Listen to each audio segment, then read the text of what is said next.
Hey guys, so today's video is going to be my kind of final conclusive review for the new NARS All Day Weightless Luminous Foundation.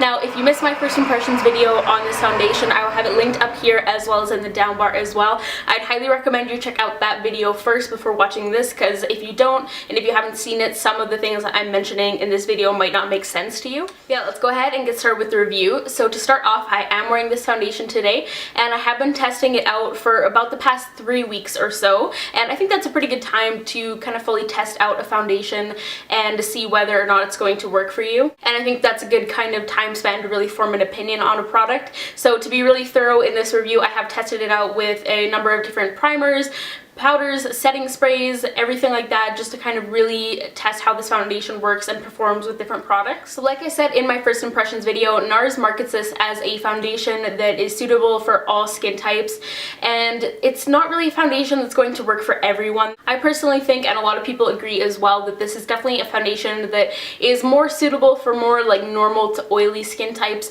People with dry skin can definitely make this foundation work, but a lot of people with a drier skin type haven't been liking it as much. If you have a drier skin type and you can try this out, there are definitely ways you can make it work, but it just might take a little bit more work for you to kind of figure out how it's going to work best for your skin. Throughout testing out this foundation, I had a lot of people weighing in with their opinions and their own personal experience with this foundation, and I did talk to quite a few girls who have drier skin, who have really good skincare routines, and they moisturize their skin and hydrate their skin really well, and they personally love this foundation because they're taking good care of their skin. They don't experience a lot of dryness or flakiness on the surface of their skin, which is a big key to making this foundation work. So if you have balanced skin and you don't experience a ton of flakiness, this foundation is going to work really well for you, because that is the one thing. If you have any kind of like imperfections on your face, this foundation is going to be drawn to it like a magnet. Like anything like large pores, fine lines, rough texture, flakiness and dryness, like I said, anything like that, it basically acts like glue for this foundation. Now for me personally, I do have acne scarring and I do have rough texture and congestion in my chin area,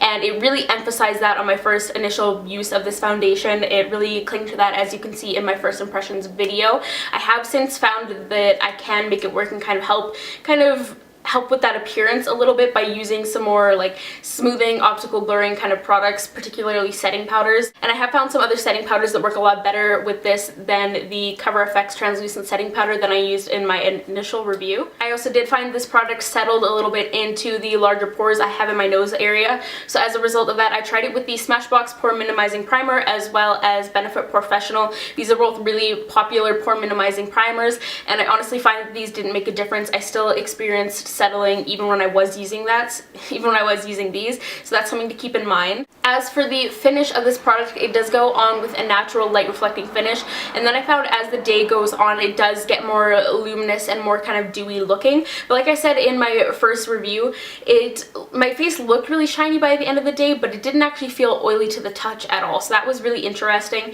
If you do have oilier skin, I definitely recommend pairing it with something a little bit oil controlling. I mean, obviously, if you like a really matte finish, steer clear of this foundation, in case you didn't already get that from Luminous in the name. But if you're like me and you have oily skin but you don't want a super matte finish, I'd still recommend, like I said, pairing it with something that'll just help control oil a little bit, just so you don't get that really intense oily looking shine. I am still extremely blown away from the coverage. If you saw my first video, you're probably like, oh my god, shut up about the coverage already, because I seriously talk about how impressed I am with it so many times in that video. And I really like the fact that with this I get enough coverage that I don't have to use it with like my BB tinted primer or another concealer or like a powder foundation on top. I'm really comfortable with the amount of coverage this gives my skin, even though I do have acne scarring and hyperpigmentation. So it's kind of nice to not feel like I have to layer on a ton of like heavy duty coverage products, because it's nice to kind of feel like you're letting your skin breathe a little bit. Also, kind of tying into the coverage, one thing I did find is that this foundation looks best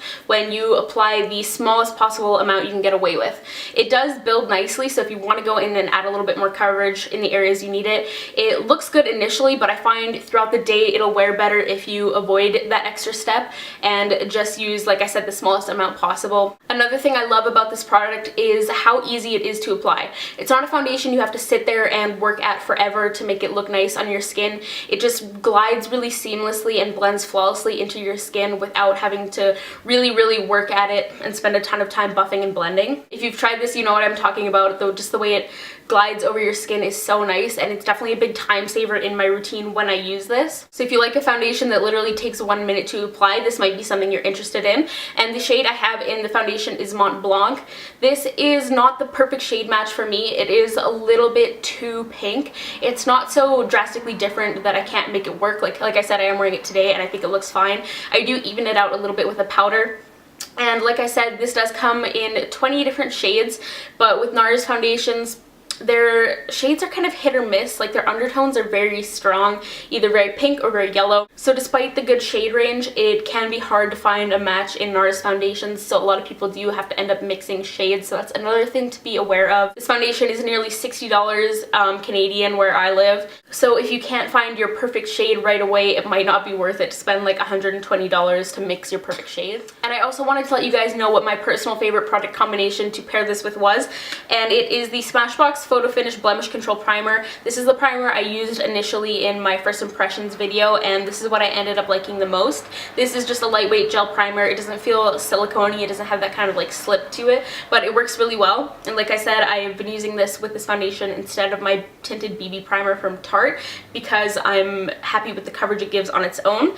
And then I have been setting this with the Urban Decay Naked Skin Powder Foundation. I just really lightly dust this on my face. It does add a little bit of extra coverage just for those areas where I do have particularly dark scarring and things like that. And it gives the perfect amount of oil control and kind of optical blurring effect that I need to really make this foundation work on my skin. And it also does help to balance and even out the color, so it's more of a perfect match for my skin tone. So in conclusion, if you have tried this foundation and it didn't work for you initially, definitely try it with some other options and some different product pairings, because it's not going to work with every product, and bottom line is it's not going to work for everybody and all skin types. I personally think that if you can, you should get a sample of this foundation or buy it somewhere that has a really great return policy like Sephora, just because it's going to be kind of hit or miss. It really is a product that does not work for everyone. And like I said, I still think this foundation is definitely more suitable for people with a normal to oily skin type. That's just going to be the skin type as kind of like a generalization that sees the best results with this product. All in all, I quite like this foundation for myself personally. It was just kind of a little bit of a learning curve to get it to work for me. Comment down below and let me know if you've tried this foundation and what you thought of it and what your skin type is and everything like that, because I'm really interested in hearing other people's experiences with this product. Don't forget to give this video a thumbs up too if you found it helpful, and subscribe to my channel if you haven't already, and I will see you all in my next video. Bye guys.